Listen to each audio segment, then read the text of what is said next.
זה דבר שנראה זה. סופר. ועוד יש לך לדעת ולהבין כי הדבר שהוא שלם הוא מסולק מן החיסרון. אבל הדבר שאינו בשלמות, הנה, יש בו חיסרון מצד מה. וזה מפני שאין לו אותה מעלה בשלמות הגמורה. ונחשב חסר. ואחר החיסרון נמשך ההיעדר והחיסרון לגמרי. ולפיכך אותם שיש להם המעלה העליונה, כמו ישראל וכמו תלמידי חכמים, אי אפשר שיהיה להם אותה מעלה בשלמות הגמורה. ודבר שאינו בשלמות, דבר זה נחשב חיסרון. ואחר זה נמשך חיסרון לגמרי, והוא היצר המביא אותו אל הרע, אחר שאין המעלה שלו הוא בשלמות. ולפיכך, כל הנבראים יש בהם השלמות. כל הנבראים יש בהם השלמות. ולא שיהיה בהם השלמות שלמה, כי דבר זה אינו רק הדבר שהוא, כי דבר זה אינו, רק הדבר שהוא שייך לכל בני אדם, דבר זה יש להם בשלמות. ולכך, אין מתגרה בהם היצר הרע כל כך. כל הנבראים יש בהם שלמות, ולא שיהיה bהם, étant donné qu'ils ne sont pas suffisamment élevés, ils n'ont pas de mauvais penchant. Ouais, c'est pas ça, ouais, mais j'ai l'impression que si on peut vraiment analyser la phrase, on a l'impression qu'il veut dire qu'il y aurait deux shlemut. Il y a la shlemut qui vient du fait que c'est comme tout le monde. Tu vois, il dit, regarde, tu vois, tu t'es arrêté quand tu as dit, tu as raison, parce que c'est bizarre quand tu dis, et tu dis, mais c'est qu'est-ce qu'il veut dire, tu vois, en plus, le fichach, il est bizarre. Juste avant, il vient de dire que, en fait, on n'a pas la madriga bishlemut, et donc on peut pas, et là, il dit non, le fichach, kol ha-nivraim yeshbaim hashlemut, et tu demandes, tu vois, quel est le fichach, de quel shlemut il parle, et après, il dit, velo yeshbaim hashlemut shlema, voilà, ok, après, il dit, ki davar ze nora kadavar sheu shayach lechol bene adam, davar ze yeshbaim bishlemut. Donc on a l'impression, tu vois, ça veut dire, à part l'histoire du Yetzer Hara, mais on a l'impression comme s'il y a deux shlemut. Il y a la shlemut des standards, tu vois, de faire, être comme tout le monde. Et ça, c'est une shlemut. Mais à part ça, il y aura une autre shlemut qui est en fait d'avoir la mala eliona. Et ça, ils n'ont pas. Et ça, en mitgare b'hem Yetzer Hara. Mais c'est manienne, tu vois, je sais pas, c'est manienne cette histoire de dire qu'il y aura une shlemut d'être comme tout le monde, quoi. Ça veut dire, c'est comme ça. Je comprends pas c'est quoi le fichach qui veut dire, tu vois aussi. C'est parce que tu vois, il dit, parce que tu vois, il dit avant ça, il a parlé d'autre chose, tu vois, il a parlé de dire, en fait, il dit voilà, si jamais quelqu'un, il a une mala, mais il n'a pas la mala bishlemut, donc il y a un chisaron. Et le chisaron, il va amener le eider gamour, ça veut dire, le chisaron, il va amener comme une sorte de néant total, tu vois, comme si. Voilà, c'est ça. Mais après, les fichach, tu vois, cette phrase-là, tu vois, j'ai vu que tu t'es arrêté, tu as raison, parce que c'est bizarre, on ne comprend pas ce que ça veut dire ici. Et les fichach, quand on ibrahim yashbaim hashlemut, velo sheybaim hashlemut shlema, et après, qui davarze, eno hak bedavar sheu shayach lechol bene adam, davarze yashbaim bishlemut, tu vois, je ne comprends pas, tu vois, qu'est-ce que. Je crois que le passage suivant, il explique un peu tout ça. Ouais, mais en tout cas, ouais. À moins que le fichach lo mitgare b'hem Yetzer Hara, mais en tout cas, ouais, c'est manienne cette histoire de shlemut b'mashiach. Moi, ouais, stam, c'est manienne, ça veut dire, c'est manienne, ça veut dire le moussag, ça veut dire l'idée même de shlemut chez le Maharal, elle est étrange en général, moi, je trouve, tu vois. Parce que tu comprends pas vraiment qu'est-ce qu'il veut dire, tu vois, ça veut dire, tu vois, si quelqu'un il est shoef à quelque chose. Il l'utilise d'un côté, il l'utilise de l'autre, tout à fait. Ouais, c'est ça, exactement. Et puis même, tu vois, ça veut dire, quand tu dis oui, il a la shlemut, mais il n'a pas la shlemut shlema, tu vois, c'est un truc comme ça, de dire, ouais, tu vois, c'est bizarre, tu vois, c'est comme si. Non, parce qu'en réalité, il y a deux choses. Il parle de shlemut, et shlemut, ça veut dire qu'il remplit intégralement son rôle, Ouais. et il parle de mala.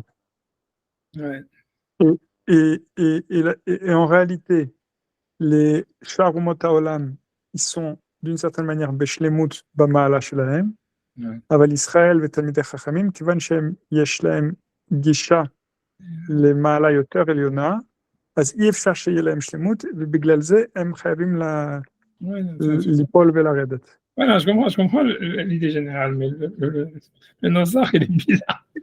Regarde, on avance comme tu dis, venez, on essaie de relire depuis le début.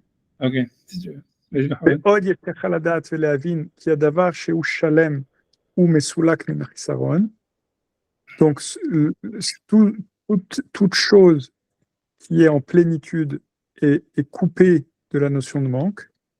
אבל הדבר שאינו בשלמות, הנה, יש בו חיסרון מצד מה.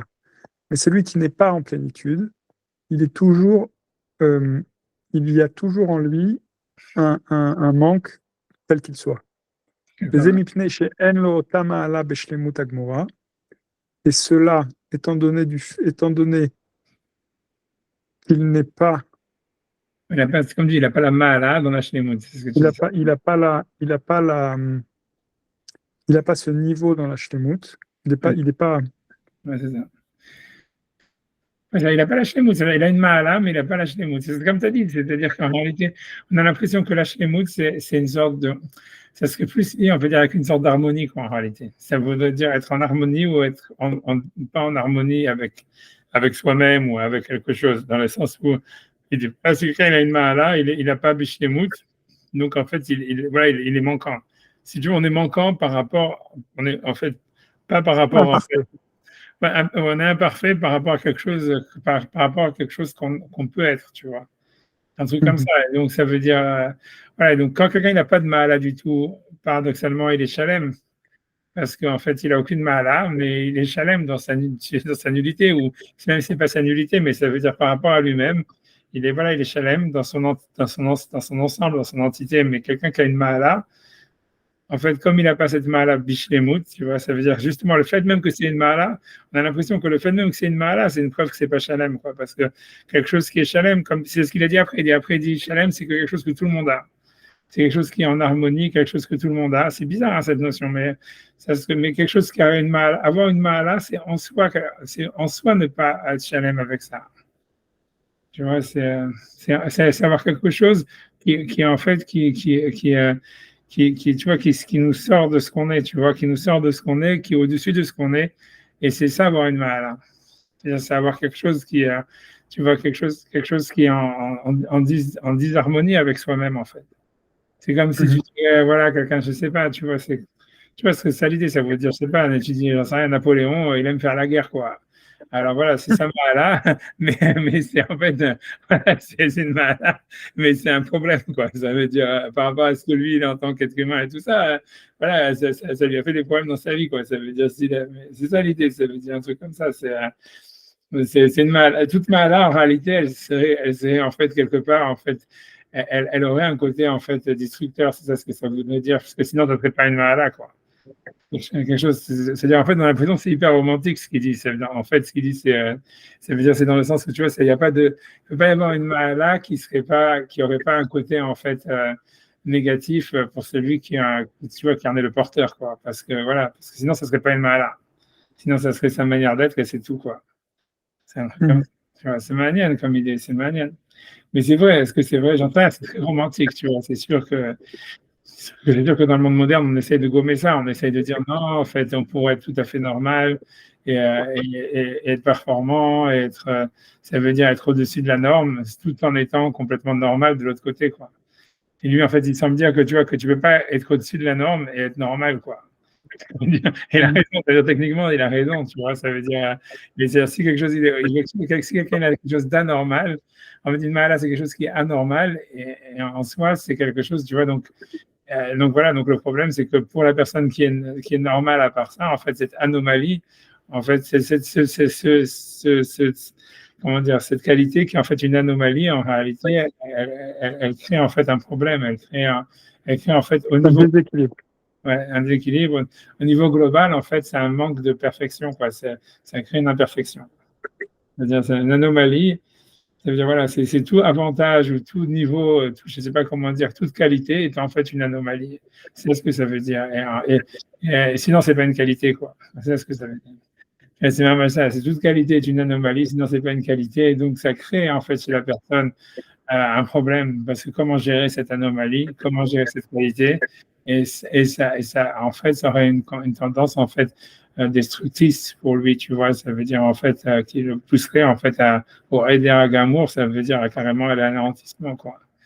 Et on voit ça, techniquement on voit ça, ça veut dire que les gens, tu vois, qui ont généralement, tu vois, qui ont un génie quelque part ou qui sont, tu vois, qui ont surperformant quelque part, quelle que soit la raison, ils ont d'un autre côté une tendance en fait presque suicidaire ou tu vois, autodestructive.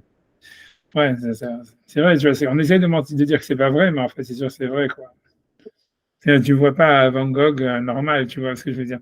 Tu vois pas, ça veut dire, tu vois pas, si Van Gogh il était malade mental, ça fait partie de son génie. Tu vois pas quelqu'un qui aurait un génie quelconque, même artistique, à mon avis, c'est super évident, mais même, j'imagine, scientifique, ça doit pas être, ça veut dire, il doit y avoir toujours une anomalie mentale quelque part, tu vois. Je sais pas comment expliquer, c'est bizarre, hein. Mais ça veut dire que le fait même d'avoir quelque chose qui est anormal, c'est en soi une anomalie, c'est déjà quelque chose de déstabilisant et difficilement gérable. Ah ouais, bref, c'est ce qui vient, en tout cas, c'est hyper romantique. Mais c'est sûr que rationnellement, on essaierait de dire que non, tu vois. Tu vois, c'est-à-dire que rationnellement, tu pourrais dire, ouais, en fait, aujourd'hui, on essaie de dire, voilà, non, quelqu'un, il peut être un génie, mais il peut être tout à fait normal. Et ceux qui pensent que, tu vois, que, par exemple, tu vois, les écrivains ou je sais pas, les artistes qui ont pris des drogues, qui sont dans des addictions, qui sont suicidés ou peu importe, c'était une maladie mentale qui était, tu vois, qui avait rien à voir avec leur génie, quoi, si tu veux. Et tu vois, ça veut dire, c'est ça la doxa actuelle, ça veut dire, c'est ce qu'on essaye de penser, quoi, tu vois, ça veut dire, parce qu'on on peut pas penser, on veut pas penser que dans le génie, il y aurait quelque chose de négatif. Et tu vois, je sais pas, Stam, c'est manière. C'est-à-dire, lui, il propose ça. Moi, c'est intuitivement, moi, intuitivement, je pense comme lui, si tu veux. Mais l'idée, c'est que tu te demandes mais pourquoi c'est comme ça, tu vois. Ça veut dire pourquoi, en fait, tu vois, ça veut dire être anormal. Ça serait quelque chose, tu vois, qui te pousserait à la destruction totale, au Eder Gamour et tout ça. Et tu vois, c'est étrange, tu vois. Mais ouais. Au niveau du clan Israël, tu le vois, ça veut dire que Israël, il sent qu'il a quelque chose d'anormal en lui, et à cause de ça, ça le pousse presque à l'autodestruction, tu vois, comme il dit, à faire plein d'avérotes, peu importe, tu vois, ça veut dire, et on sent que c'est pas naturel, que tu vois que c'est quelque chose qui vient, comme il dit, tu vois, ça veut dire son interprétation, elle est claire, que ça vient du fait qu'ils se sentent anormal, ils sentent une anomalie, ils sentent quelque chose, tu vois, et cette anomalie, tu vois, ça veut dire elle a du mal, ça veut dire c'est difficilement canalisable positivement, quoi. C'est difficile de canaliser ça positivement. C'est mal, mais c'est pourquoi, tu vois, c'est pourquoi, je sais pas, parce que peut-être on a du mal à être différent. Je sais pas, tu vois, ou peut-être qu'on a l'impression de ce que lui veut dire, c'est qu'on se sentirait vraiment. Et après, j'arrête de parler, mais ça veut dire on sentirait une perfection que dans ce qui est normal, dans le sens où ce que tout le monde a. Ça veut dire on se sentirait parfait que quand on est commun en réalité. Il y a un côté comme ça, tu vois, au fond, ouais, quand on peut dans un modèle, quand on peut se normaliser, quoi. Et que toute anomalie, en fait, même si c'est une anomalie positive, elle est monstrueuse. Et en fait, elle pousserait la personne qui en est le possesseur à vouloir se détruire ou carrément, tu vois, ça veut dire comme si, en fait, si déjà je suis pas normal, alors ne soyons pas normal jusqu'au bout, quoi. Tu vois, et ça veut dire donc sortir complètement du chemin de la normalité, un truc comme ça. C'est malien, je sais pas, tu vois, je sais pas. J'en sais rien si c'est vrai. Je sais, ça, lui dit ça maintenant. Il semble dire que c'est vrai même au niveau, tu vois, métaphysique. C'est ça ce qui est bizarre. Mais ouais, non, je sais pas. C'est possible, je sais pas. J'en sais rien. Je sais pas, c'est sûr, je sais pas. Ah non, parce que d'un autre côté, tu vois bien que les gens aussi essayent de se sentir spéciaux, tu vois, aujourd'hui. D'un côté, quand tu veux dire à quelqu'un, ouais, on est commun, on est standard et tout ça, les gens ne veulent pas être standard et commun, etc. Je sais pas. Non, j'en sais rien, c'est super bizarre. Ça veut dire, en fait, les gens, ils veulent être spécifiques, avoir une spécificité, mais dans l'ordre du standard, tu vois. Ça veut dire, on a l'impression que c'est ça l'idée. Ça veut dire, OK, je suis d'accord d'avoir des cheveux blancs, des cheveux marrons, des yeux marrons, des yeux machins, ça veut dire des trucs comme ça veut dire, mais tant que je suis standard, que j'ai un job comme tout le monde, que j'ai une femme comme tout le monde, que j'ai un truc comme tout le monde, que j'ai une maison comme tout le monde, et que je peux entrer dans le standard, alors après ça, je peux être spécifique, mais pas, je sais pas, tu vois, c'est manienne, je sais pas, mais c'est ce qu'il dit lui, je sais pas. Je comprends que c'est vrai, mais si c'est vrai, c'est triste en réalité. Et tu vois, j'en sais rien, Mais c'est sûr que, ça veut dire quand on constate autour de nous, c'est sûr que c'est la pression qu'on a, mais l'explication de ça, elle est quand même difficile. Tu vois, ça, parce que tu vois, psychologiquement, ça voudrait dire quoi? Ça voudrait dire, je sais pas, ça veut dire, on aurait du mal à assumer d'être différent, vraiment à un tel point que, ouais. Non, mais ouais, d'accord. Enfin, ce que je veux en tous les cas, ce que ça ouvre comme positivité, ça voudrait dire en tous les cas que la tchouva, en fait, est simplement assumer le fait de savoir qu'on est différent. Tu vois, je pense principalement c'est ça. Ça veut dire, voilà, en fait.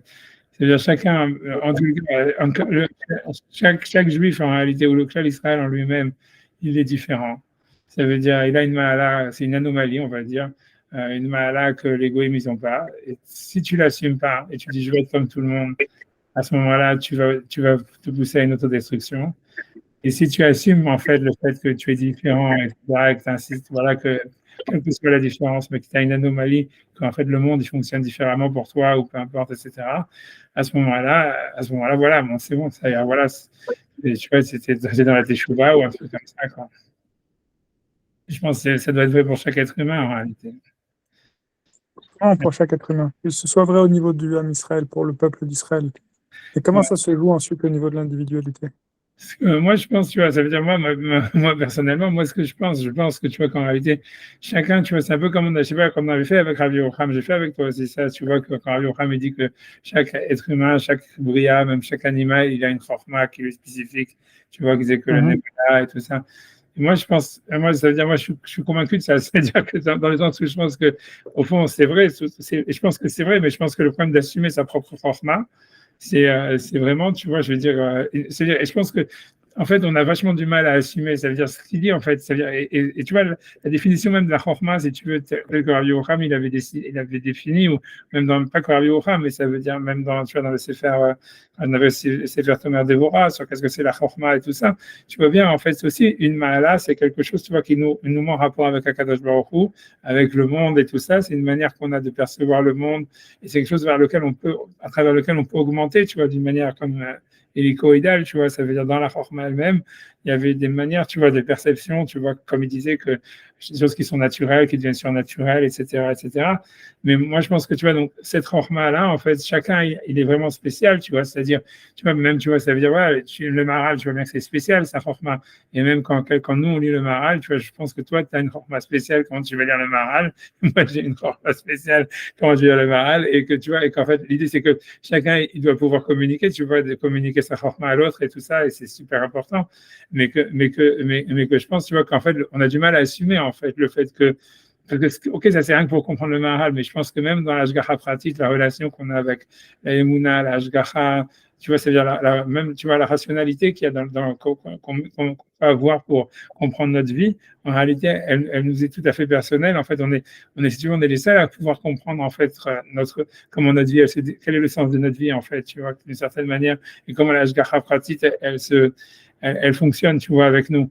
Et en fait, on a du mal à l'admettre parce que voilà, on voudrait en fait simplement, tu vois, se conformer à une sorte de raison normale, tu vois, je sais pas, tu vois, ça veut dire, j'en sais rien, tu fais un régime, tu maigris, tu fais du sport, tu fais ça, tu vois, ça veut dire, si tu vois les trucs que tu vois, que tu fais le truc, ça veut des résultats contraires, tu vois, t'as du mal à dire, mais c'est pas possible, tu vois. Mais qu'en fait, c'est sûrement que c'est possible, ça veut dire qu'en fait, je veux dire, peu importe quelle que soit la raison, c'est l'exemple peut-être complètement idiot, mais c'est un exemple pour donner un truc que tu vois simple, mais je pense qu'en fait, chacun, en fait, il a en fait, voilà, sa vie, elle fonctionne suivant une rationalité qui lui est propre et qui est différente chez chacun, mais qu'en fait, c'est très difficile à vivre et qu'en fait, à chaque fois, on va essayer plutôt tu vois bien qu'on n'est pas convaincu, ça veut dire de mettre des règles, en fait, que tu vois, qu'on nous dit, ah, c'est ça, comme ça que ça fonctionne, je sais pas, tu vas à l'université, tu fais ça et tu reçois un job comme ça, etc., blablabla. Tu vois, j'en sais rien, mais tu vois, une rationalité qui est enseignée à l'extérieur et qu'en fait, on sait qu'elle est fausse. Et en fait, à cause de ça, ça nous entraîne en fait à avoir des trucs encore plus autodestructeurs, quoi. Et parce qu'on assume qu'en fait, non, notre système il est complètement différent. Non seulement le système qu'on a avec l'Ashgacha pratique, mais qu'est-ce qui nous rend heureux, qu'est-ce qui nous rend pas malheureux, qu'est-ce qui nous rend malheureux, qu'est-ce qu'on a besoin, qu'est-ce qu'on n'a pas besoin. Qu'en fait, tu vois, ça veut dire c'est des trucs qui sont complètement différents chez chacun, et qu'en fait, c'est pas les choses, tu vois, c'est pas ce que l'autre il a besoin que moi j'ai besoin. ou tu vois, ou ce qui va le rendre heureux à lui, c'est parce qu'il va me rendre heureux à moi, ou des choses pareilles, tu vois, ça veut dire que toute notre rationalité, quoi, c'est toute une rationalité qui est vraiment spécifique à chacun voilà, ses besoins, je sais pas, ses désirs, j'en sais rien, tu vois, les choses qui sont négatives pour lui, des choses, tu vois, tout le fonctionnement et l'âge pratique, puisque tout fonctionne par rapport à ça, tu vois, par rapport en fait à notre Orma. En fait, Hachem, c'est aussi comme ça qu'il nous donne et l'éditionnote, et si tu veux, et le Srar Veonesh, tout ce que tu veux, tu vois, ça veut dire, à mon avis, tu vois, ça veut dire donc chacun est complètement différent en réalité dans sa manière d'avoir une relation avec Hachem, avec le monde, avec sa vie, etc. Et je pense que plus on assume ça, j'imagine que plus on est capable de monter haut, moins on assume ça et plus on est toujours dans des difficultés, tu vois. Je pense qu'il y a un truc comme ça, tu vois. Moi, j'aurais dit, je pense que c'est pas simplement vrai au niveau du clan Israël, je pense que c'est aussi vrai au niveau de l'individu en réalité. Tu vois, j'en sais rien, moi, c'est ce que je pense, tu vois. C'est ce que j'ai vu, moi, de moi-même, tu vois, d'une certaine manière. Tu vois, moi, j'ai vu, tu vois, c'est qu'on a des modèles, des machins comme ça, et qu'en fait, tant qu'on pense que, ah, voilà, c'est ça le modèle ou de la réussite, ou même de la petite coute, ou le modèle tu vois, même de la petite coute, tu vois, même de la Yirat Shamayim et tout ça, en réalité, c'est chacun, sa Yirat Shamayim, en fait, chacun, en fait, sa Emouna, chacun, et le truc, c'est d'être, tu vois, ça veut dire, et les autres, tu vois, c'est sûr qu'il faut, tu vois, c'est-à-dire qu'on a à apprendre des autres, que c'est clairement qu'il y a une communication avec quelque chose qui est commun, etc., etc. Mais au fond, chacun, tu vois, c'est-à-dire comme chacun, en fait, il comprend la Torah comme Sané Shammai comprend la Torah différemment. Aussi, chacun, tu vois, en fait, être sadique, ça veut dire faire quelque chose de différent pour chacun. Et tu vois, je pense comme ça, tu vois. Et que tant qu'on n'est pas en phase avec ça, on est toujours tu vois, dans des grosses difficultés, tu vois, à savoir, il faut être sadique, c'est-à-dire, il faut que je me lève à la choule, il faut que je fasse ça, ou j'en sais rien, chacun son truc, tu vois. Ça veut dire, mais chacun, il fait tu vois, des modèles, des trucs, tu vois, des choses qu'en fait, c'est pas évident, tu vois, qu'en fait, c'est ça ce qui lui correspond vraiment, tu vois, et parce qu'en fait, on n'assume pas, tu vois, et je comprends que c'est beaucoup moins simple que ça, c'est-à-dire que dans l'idée au niveau personnel, c'est la même chose avec Israël, avec l'égoïme, ça veut dire, en fait, comme on est en découverte de nous-mêmes à chaque fois, donc c'est sûr que tu dois tâtonner, et qu'en fait, tu vois, je comprends que Israël, par exemple, il doit aller en exil, et qu'il dit, ok, peut-être on doit être comme des Français, et après, tu comprends, ah non, on n'est pas comme des Français, tu vois. Après, tu dis, ah, peut-être qu'on va être comme des Américains. Après, tu dis, ah, on n'est pas comme des.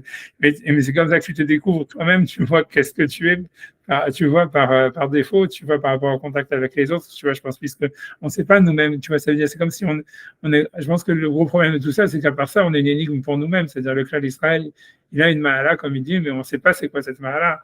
Et en fait, donc, on est une énigme pour nous-mêmes. La même chose, tu vois, je pense que la même chose que chacun, tu vois, c'est-à-dire. Je pense, voilà, j'en sais rien, c'est ce que je me dis. Quand je lis le Maral, moi, c'est ce que ça me donne comme idée, quoi. C'est ce que je pense. Je me dis que c'est pas simplement spécifique au cas d'Israël. Je pense qu'en fait, c'est chaque être humain, c'est comme ça, mais que, en réalité, le problème, à part du fait que la Mahala, elle est difficile à assumer, le vrai problème aussi, je pense, c'est parce qu'on sait même pas c'est quoi cette Mahala, quoi. Tu vois, on est en découverte de cette Mahala. On sait, j'en sais rien. Je sais pas pourquoi j'ai dit ça, mais j'en sais rien. Mais ce qui est très intéressant, c'est que quand on décrit cette Mahala Eliona, quand vous décrivez cette Mahala Eliona, c'est aussi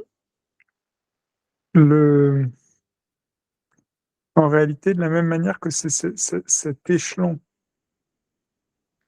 constant d'apparition dans la création qui vient se superposer. C'est-à-dire que de la même manière qu'il y avait le tout, de la même manière qu'il y avait rien et il y a eu Bereshit, ensuite il y a eu Or, ensuite il y a eu les, les, les plantes, ensuite il y a eu les animaux, ensuite il y a eu les oiseaux et les poissons, ensuite il y a eu les animaux, et ensuite il y a eu l'homme, et puis ensuite il y a eu Israël. C'est comme si c'était à chaque fois comme une manière de s'extraire de quelque chose. Ouais. Une manière de s'affranchir de la Mahala précédente. Ouais. Et à la fois de s'affranchir de la Mahala précédente, et comme pour aller conquérir un degré de liberté supplémentaire. Ouais. Tu m'as dit la liberté, mais ok, ouais. Je comprends ce que tu veux dire, je comprends. Sur le plan purement réel, Même c'est-à-dire que c'est une définition. l'existant, il est plus libre que le non-existant. Le végétal, il est plus libre que le minéral. L'animal, il est plus libre que le végétal. L'être humain, il est plus libre que l'animal. Et le juif, il est plus libre que le goy, d'une certaine manière. Ouais. Et ensuite, il y a cette question de la chokhma, c'est-à-dire chacune de ces étapes-là, en réalité, c'est une couleur différente qui se reflète dans la réalité de ce Or Ein Sof, dont on pourrait... Une couleur supplémentaire qui vient se révéler dans la réalité. Ouais. Mais je pense, comme tu dis, mais c'est un bureau aussi, tu vois. Ça veut dire, moi, tu vois, c'est quand le Rambam me dit dans la Guide des Égarés qu'à partir, tu vois, du Yom Sheni, il dit en fait que tout, parce que l'idée, c'est que, tu vois, c'est parce que lui, ce qu'il dit, tu vois, dans Maaseh Bereshit, il y a marqué que tout était déjà là au début, puisque tu vois, en fait, il y a marqué Bereshit bara Elokim et Hashem et Haaretz, Vaaretz hayta tohu vavohu vechol shachar al pnei tehom, ruach Elokim merachefet. Donc ça veut dire tout était là, sauf que tout était mélangé. Et tu vois, Ouais. le Rambam dans le Guide des Égarés, il dit ouais, en fait, chaque jour, en fait, quand on parle du Maaseh Bereshit, c'est pas vraiment le début de tu vois, comment est-ce qu'il y a du Yesh Me'ayin, mais c'est plus de comment est-ce que Hachem il a séparé des choses qui existaient les unes par rapport aux autres. Et que je lui dis que c'est qu'une Havdalah et que c'est que des Havdalot, et c'est pour, tu vois, c'est lié à pourquoi Motsai Shabbat, que c'est le début de la C'est un peu création. la même chose. Enfin, Havdalah. Ouais, c'est ça, mais c'est la même chose, c'est comme tu dis, tu vois, et ça voudrait dire ça. Ça veut dire, en fait, c'est encore un peu comme si nous-mêmes, on a la découverte de nous-mêmes aussi. Ça veut dire, en fait, voilà, ça veut dire, on est tous des êtres humains. Après ça, chacun, il est différent. Et c'est comme si chacun, en fait, c'est dans la Havdalah, en quoi il est séparé, en fait, des autres, en quoi il est séparé. Tu vois, qu'en fait, il y aurait une sorte de Maaseh Bereshit, de relation. C'est ça le tikkun des Gilgulim, d'une certaine manière. Ouais, si on croit que ça existe, tu vois, j'en sais rien, tu vois. Dans la mesure où on va à la rencontre de sa propre individualité, en se départissant, je ne sais pas comment on dit, en se coupant de toutes les répétitions qui sont à l'œuvre en soi et qui m'appartiennent pas. Toutes les névroses qui ne sont pas les miennes. Ouais, ou qu'ils sont partis, ça veut dire que, ouais, ils ont déjà fait leur tikkun, ou comme si, tu vois, un truc comme ça. Ouais, c'est ça, ouais. Ça veut dire, j'imagine, tu vois, parce que moi, je pense que chaque étape, elle est pas, ça veut dire, comme tu dis, elle reste, tu vois, elle avait une importance, si tu veux, voilà, c'est comme tu dis, elle avait tu vois, c'est-à-dire que quand on dit, si tu dis, voilà, que l'homme Israël, il vient des Umot HaOlam, ça récolte, tu vois, comme il y a marqué dans le Midrash, tu vois, miten taor mitame, tu vois, Avraham miterach, et tout ça, mais ça veut dire que c'était des étapes nécessaires, quoi, c'est-à-dire, ouais, tu vois, je sais pas si tu peux dire se débarrasser des névroses, tu vois, je pense, tu vois, je sais rien, tu vois, moi j'ai l'impression que l'idée c'est que, tu vois bien, c'est ce que lui veut dire après ça, tu vois, c'est que la shlemut, elle est en fait dans ce qui est commun, Sachakol, tu vois, la shlemut, elle est elle était dans la bria, tu vois, avant la création du monde et tout ça, etc. On a l'impression que la shlemut, elle est dans un état premier quand même aussi, tu vois, elle n'est pas que dans la liberté, comme tu dis, ou dans la transformation, tu vois, ou dans la purification de soi. Et tu vois, on a l'impression, tu vois, parce que tu vois, on a l'impression plus, tu vois, moi de ce que j'ai l'impression, tu vois, c'est parce que aussi, un peu, j'ai lu là-dessus, tu vois, j'ai lu du paragraphe, mais ça veut dire, mais ce que tu vois, moi, ce que j'avais l'impression, tu vois, quand j'ai vu après dans le Maral, que le principe pour lui, parce que tu vois, lui, il est en train de se commenter, tu vois, une Gemara, tu vois, qui parlait de dire que Hachem, il va envoyer, va s'éphoner à Chikma Alechem, et tu vois, et je vais l'envoyer tu vois, dans un endroit, elle est Retsia, où il pourra plus faire de mal à personne, tu vois. Je pense que tu vois, il avait cité l'Agma, ou je sais pas, en fait, il a cité plus tard, ou simplement il dit. Je croyais qu'il avait cité. En tout cas, il y a même. On Il y a l'a vu marqué, déjà, il me semble, on l'a vu déjà. ouais, c'est une dans Souka, tu vois. Et l'idée, tu vois, c'est que lui, tu vois, tu vois, on peut lire la suite, mais tu vois, on a l'impression que, en fait, le Yetzer Hara, il reste dans un Eretz Sia, dans un endroit, tu vois, désolé, mais ça veut dire que cet endroit désolé où il y a le Yetzer Hara et tout ça, il doit exister. Et ça veut dire le problème, tu vois, c'est qu'on a l'impression, tu vois, et ça, c'est un truc que moi j'ai vu plein de fois dans le Maharal, que lui dit que, toujours il parle du Seder HaOlam, que tu vois qu'en réalité, c'est pas que la Shlemut, c'est pas qu'il n'y a plus de Chisaron, c'est que le Chisaron, il reste dans l'endroit où il doit y avoir du Chisaron, quoi. Et que le Chisaron, en fait, il fait partie de la Shlemut. Et que le problème, tu vois, ça veut dire l'idée, c'est pas, il faut qu'il y ait plus de Chisaron. C'est qu'en fait, c'est que, tu vois, même dans cette, je te dis, dans la suite, tu vois, on a l'impression que, comme il dit ici, tu vois, il dit que pourquoi, en fait, ça serait un Chisaron, en fait, pourquoi, ça veut dire, pour l'âme Israël, on va dire, pour parler vraiment mal, tu vois, je veux dire, je dis pas ça vraiment comme je veux dire, mais ça veut dire, on dirait, pour le cas, d'une certaine manière, tu vois, c'est comme si le corps, la nature humaine, elle devenait un chisaron par rapport à la mahala qu'ils ont, tu vois. Mais si jamais, en fait, tu vois, c'est-à-dire comme si tu as une mahala, c'est comme si on avait, moi je comprends un truc comme ça veut dire, c'est comme si nous, on a une mahala qu'on peut devenir des malachim quelque part, où on a quelque chose, une partie en nous, comme une shifa, de ou de perfection, que notre corps, il n'est pas là, ça veut dire notre corps, il est comme celui d'un goy, on va dire, et que tu vois, qu'en fait, tu vois, on a comme une sorte de shifa d'être au-dessus. Et donc, en fait, pour un goy, ça veut dire son corps, c'est pas un hisaron, puisque c'est normal, tu vois, en fait, voilà, c'est comme ça que c'est, tu vois, il y a rien, ça veut dire, voilà, le corps il devient un chisaron. Je prends le mot corps, tu vois, vraiment comme par euphémisme. Je dis, c'est un mauvais langage, mais c'est parce que j'arrive pas à dire mieux, mais ça veut dire, tu vois, c'est comme si le corps il devient un chisaron parce qu'en fait, on veut être un malach, tu vois, c'est comme si un truc comme ça. Et donc, mais tu vois, mais lui dit que le problème de ça, c'est le tikkun de ça à la fin, c'est pas que on n'a plus de corps ou quelque chose comme ça. C'est qu'en fait, on arrive en fait, si tu veux, à gérer cette volonté d'être un malach et que le corps, tu vois, ou le chisaron, le yetzerara, tout ce que tu veux, il est beretsia, ça veut dire dans l'endroit où il doit être, et qu'en fait, il n'y a plus de chisaron, si tu veux. C'est comme si tu vois, il y a une gestion possible de cette malade tu vois, dans la gestion du Olam tel qu'il est avec son Chisaron, mais le Chisaron il est à sa place, la Mala à sa place, et en fait le monde il est tout calme comme ça, pas parce que le Chisaron a disparu, mais parce qu'en fait le Chisaron il est, tu vois, il est géré quoi, il est géré, et parce il est nécessaire, parce qu'il a son sens que quoi le Chisaron, quoi, un truc comme ça, et il perd son sens que parce qu'il est en connexion avec quelque chose qui est au-dessus. Et en fait, c'est comme si tu vois, il y avait, je sais pas, tu vois, j'ai pas l'impression que c'est une séparation ou quelque chose comme ça, mais c'est comme une sorte de gestion, d'organisation.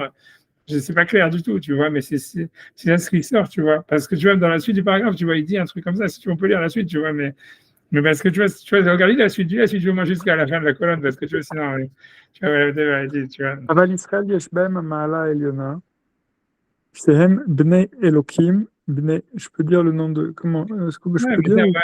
non, c'est mieux pas dire, parce que c'est sûr que c'est Elohim, ça veut pas dire ici des anges, ça veut dire d'Hachem, tu vois, mais donc c'est Kadosh, tu vois. Mais tu peux dire aussi, tu vois ce que je veux dire, normalement, hein, parce que c'est les mots de Torah, tu vois, les massés. Abraham Alors, Yosef, c'est ça la question. il dit que si jamais tu penses que tu vas faire une erreur en lisant la phrase et que tu vas devoir te reprendre, alors il faut pas dire, si tu penses que tu veux dire que tu sais lire et que tu vas pas faire une erreur en lisant la phrase, alors tu peux dire, c'est mieux de dire le nom d'Hachem, parce que comme ça, la phrase, c'est un kavod, tu vois. Tu vois, c'est comme ça qu'il dit à Yosef, tu vois, maintenant j'en sais rien, tu vois, c'est bon. אבל ישראל יש בהם המעלה העליונה, שהם בני אלוקים, יותר מכל האומות. ומעלה עליונה זאת, אין להם בשלמות הגמורה. שאילו היה להם אותה מעלה עליונה בשלמות, היו מלאכים לגמרי. וכמו שאמר הכתוב, אמרתי אלוקים אתם ובני עליון Là, tu peux dire Elohim, parce que là, c'est. Là, il veut pas dire- voilà, parce que là, il veut dire c'est des anges, il veut pas dire Dieu, il veut dire j'ai dit que vous êtes des anges, tu vois, parce que Elohim ici, c'est pas la Shon Kadosh. Ça voudrait dire, comme le passage qui dit Ani Amarti Elohim Atem ou Vnei Elion Kulechem, Chen Kadam Temutun, ça veut dire, il a pas dit vous êtes des dieux, c'est non, vous êtes des anges, quelque chose, tu vois, ça veut dire. Tu vois, tu vois, c'est au pluriel ici, tu vois, et tu marques, il y a marqué Hachem. Si c'était un nom Kadosh, si c'était référence à Hachem, ça va être au singulier, tu vois. Donc, tu vois, Elohim Hachem, donc c'est pas un Kadosh, tu vois, c'est un nom, ça veut dire des anges ou quelque chose comme ça. אלוקים אתם, לא, אלוהים אתם ובני אלוהים כולכם, אכן כאדם תמותון וכאחד עשרים תיפולו. וכל זה, אין להם אותה מעלה בשלמות, לפי שכל כך גדולה המעלה. ולכך, יש בהם החיסרון, ומצד הזה, דבק בהם הרע, והוא היצר הרע ביותר מכל. ויש להבין זה גם כן, ושני דברים אשר אמרנו, הכל עניין אחד כאשר תבין. ולכך, היו בישראל שהיו נמשכים אחר הרע, יותר משאר האומות, כי לא נמצא בהם המעלה האלוקית בשלמות. ולכך, היצר הרע מתגרה בישראל, עד לעתיד, כי אז יהיה העולם בשלמות ולא יהיה כאן חיסרון. ולכך, כאמר על החיסרון, והדחתי אל ארץ צייה, מקום שבני אדם אינם מצויים, פירוש שלא יהיה נמצא עוד חיסרון בעולם, והעולם הזה יקבל מדרגה עליונה יותר, עד שיהיה הכל בשלמות, ולא יהיה לה חיסרון בעולם הזה, מהעולם הבא. בין העולם הזה, מהעולם הבא. Ouais, parce que là, il veut dire que le chisaron qu'il y a dans le lamazé, il vient que parce qu'il y a le lamaba. C'est ça, tu vois, ça c'est manienne, tu vois, ça met dans la suite de la phrase, tu vas voir, c'est parce qu'il veut, tu vois, ça veut dire, il veut dire, c'est pas que le lamazé, il a un chisaron be'atzmo. Si il n'y avait pas de lamaba, le lamazé, il n'y aurait aucun chisaron. Le Rolamazé, il a un chisaron parce qu'il est par rapport à la Maba. De la manière que le clan d'Israël, si tu veux, il a un chisaron parce qu'il a une Madriga Eliona, il n'assume pas cette Madriga Eliona, donc il a un chisaron que parce qu'il est en relation avec une Madriga Eliona. Il dit le Rolamazé, il a un chisaron que parce qu'il est en relation avec le Maba, tu vois. S'il n'y avait pas le Maba, il n'y aurait pas de problème dans le Rolamazé. Tu vois, c'est ça. C'est malin, tu vois, c'est pour ça que lui dit que le tikkun, c'est pas que le olamazé, il va se transformer et que finalement il y aura plus de chisaron. C'est le chisaron du olamazé, il va rester, mais il sera plus, tu vois, il sera plus considéré comme un chisaron parce que ça sera plus quelque chose qui est en désaccord avec le olamaba. Je comprends ce que vous dites, mais moi, ma compréhension du olamazé, olamaba, elle est complètement différente, donc Ouais, qu'est-ce que tu veux dire? Pour moi, le olamazé, c'est le olamazé, le olamaba, c'est le monde qui va venir dans le futur.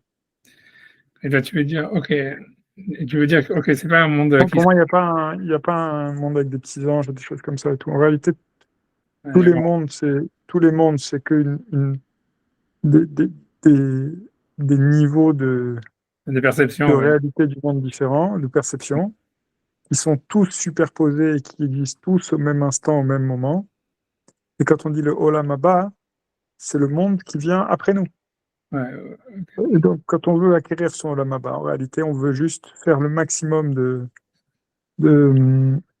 entre guillemets, de construction dans ce monde-là pour que le monde qu'on laissera dans les générations futures, ce sera un monde qui sera le plus metoukan possible.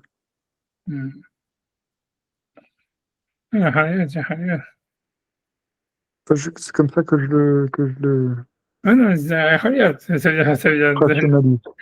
a priori, t'as raison, ça veut dire qu'il n'y a rien d'autre à dire, tu vas te dire, putain, quand tu dis, tu vois, c'est dire que tu vas te copain de pirouchim, tu vois, ça veut dire, on peut dire, mais ça veut dire, a priori, dans la traduction des mots, a priori, c'est sûr que t'as raison dans ce que tu dis.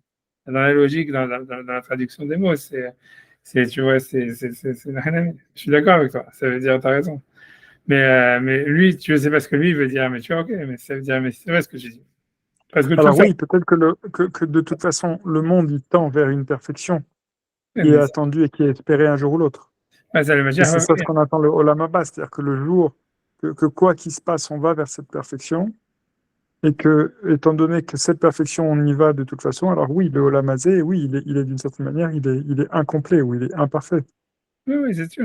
Non, je suis d'accord avec toi. Non, c'est ce qu'il dit, Mais ce que je veux dire, tu vois, parce que la différence de Olam Haba, c'est parce que, tu vois, ça dépend de où tu te places. C'est-à-dire, tu vois, c'est pour ça qu'on dit, tu vois, Kol Israël, Shalem Chayek Olam Haba. Ça veut dire, en fait, comme tu as dit, d'abord, une autre idée que tu as dit, c'est-à-dire, on sait que le Mashiach arrive à venir. Donc, ça veut dire, quoi qu'il arrive, ça se terminera bien. La question est de savoir quel Chayek chacun il va avoir dedans, tu vois. Ça veut dire, quelqu'un va avoir un tout petit Chayek, ça veut dire, le fait même qu'on a vécu, tu vois, c'est-à-dire qu'on a respiré et qu'on a fait, tu vois, ça veut dire, je pense que déjà, ça donne à chacun parce que voilà, on a n'importe quel être humain, puisque chaque Neshama, elle a fait un tikkun, tu vois, même un bébé qui est niftar, tu vois, au bout de quelques jours, en fait, il a fait un tikkun et donc il a chalek olamaba parce qu'il a eu sa part dans le développement de l'univers. Et l'idée, c'est de savoir, tu vois, quel chalek dans le lamaba tu vas avoir. Ça veut dire que, comme tu dis, selon ton explication, c'est-à-dire plus quelqu'un, en fait, il fait des mitzvot ou il fait avancer le monde, etc., plus il a un chalek dans le lamaba. Mais ce que je veux dire, tu vois, mais ça, c'est une bonne explication, ce que tu dis. Mais ce que je veux dire, c'est la raison pour laquelle tu vas trouver, en fait, des gens qui vont expliquer le Olam Haba, c'est Olam Haneshamot. Ça veut dire, eux, ils sont d'accord avec toi qu'en fait, c'est des mondes en superposition et tout ça. Est-ce que tu dis toute la vérité, tout ce que tu as dit, tout le monde est d'accord, ils sont d'accord. Simplement, toi, tu vois le Olam Haba parce que tu te dis, ah, c'est quoi le futur de l'humanité? mais eux, ils regardent c'est quoi le Olam Haba par rapport à ta Neshama. Donc, ils disent, ah, quand quelqu'un il meurt, son Olam Haba, c'est quand il est dans le Olam HaNeshamot. Même si en réalité, tu vois, ce Olam HaNeshamot, il est complètement, en fait, il est en fait réellement contemporain du monde du présent, tu vois. C'est-à-dire que voilà, on est né, on est mort le même jour en réalité, tu vois. C'est-à-dire le temps, tu vois, ça veut dire en fait, on est déjà mort, on est déjà né, le temps s'est déjà écoulé. Ça veut dire notre histoire est déjà écrite à certains niveaux, tu vois. C'est-à-dire, donc c'est pour ça qu'on peut pas, mais on peut parler quand même de Olam Haba parce que par rapport au présent, eux ils sont d'accord exactement avec tout ce que tu dis, sauf qu'eux ils disent que eux ils regardent pas la chose, c'est qu'un problème de terminologie. Eux ils regardent pas le Olam Haba, toi tu regardes le Olam comme une généralité du quel est le monde à venir. Eux, ils traduisent le Olam Haba par rapport à ta Neshama, tu vois. Ça veut dire, donc, pour eux, ils disent, voilà, même si, tu vois, ça veut dire, ils disent, voilà, une fois que la Neshama, elle quitte le corps, chose qui a déjà eu lieu, comme tu dis, ça veut dire d'une certaine manière, etc. Alors, en fait, tu vois, c'est le Olam Haba, tu vois, c'est comment la Neshama, elle évolue dans ce monde-là, où, tu vois, où, en fait, on est après la vie dans ce monde-là, quoi. Mais tu as raison, mais c'est ce que je veux dire, ça veut dire, l'histoire, c'est qu'après, une question de terminologie, de qu'est-ce que tu appelles Olam Haba, de quel, tu vois, si tu regardes Olam Haba par rapport au Olam lui-même, ou si par rapport à toi, par rapport à Et la ce que Neshama. je rajouterais par rapport à ce que vous dites sur le monde des Neshamot, c'est que le monde des Neshamot, comme celui d'avant la naissance, comme celui d'après la mort, en réalité, il n'existe que pour le monde des vivants. Pourquoi tu penses ça? Parce Moi, que parce que le, c'est malgré tout c'est malgré tout le monde des vivants où se concrétise tout. Et il n'y a pas d'autre chance il y a pas d'autre chance de réparer quelque chose après, il n'y a pas d'autre chose de réparer quelque chose avant. Et, et, le, et alors peut-être qu'après ou avant, on est dans une sorte de connaissance universelle de transcendance constante de tout, mais malgré tout, tout ça, ça n'est tourné que pour, que pour les vivants, que pour le monde des vivants. Et je sais pas si tu vas faire ça, c'est compliqué, je sais pas. Bon, si tu veux, moi, je pense que tu vois, moi, de ce que j'ai vu, tu vois, ça veut dire dans les chazals et tout ça, c'est que, en fait, ça veut dire un truc, peut-être que tu déjà, c'est-à-dire, tu vois, je sais, honnêtement, tu vois, ça veut dire, moi, ce que j'ai l'impression plus, tu vois, ce que tu dis, on va dire, c'est vrai, mais c'est à nuancer dans le sens où, à mon avis, tu vois, pour expliquer comment moi j'ai compris, tu vois, j'ai l'impression que ça se passe, c'est que c'est comme si tu veux, comme tu dis, disons, il y a le temps. On va dire que, si on parle du temps, on va dire que le présent, tu vois, le présent du vivant, tu vois, l'instant T dans lequel on est maintenant, tu vois.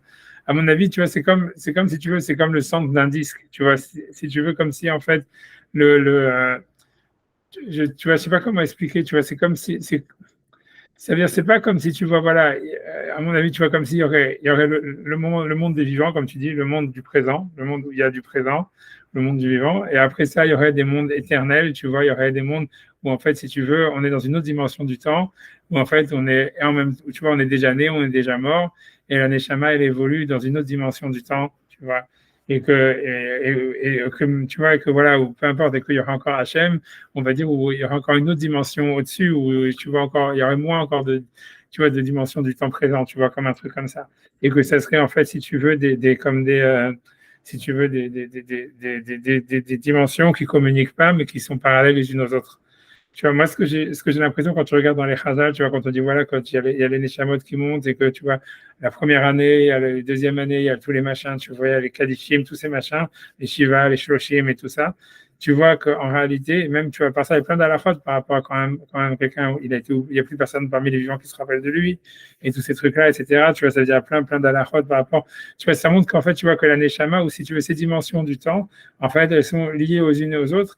Elles sont comme, tu vois, ce serait plus comme un disque, tu vois, comme les disques qu'il y avait avant, les vinyles, tu vois, où en fait, tu vois, c'est un sillon, ça veut dire, il y a une continuation entre toutes ces, tu vois, si on mettait au centre, tu vois, j'imagine, tu vois, bon, on pourrait mettre au centre du disque, tu vois, ce serait le présent du vivant, mais qu'ensuite, tu vois, tu vois, si de ce présent du vivant, et qu'à l'extrémité complète du disque, tu vois, il y aurait une sorte d'éternité ou un temps où le présent n'existe pas, on va dire quelque chose comme ça, tu vois.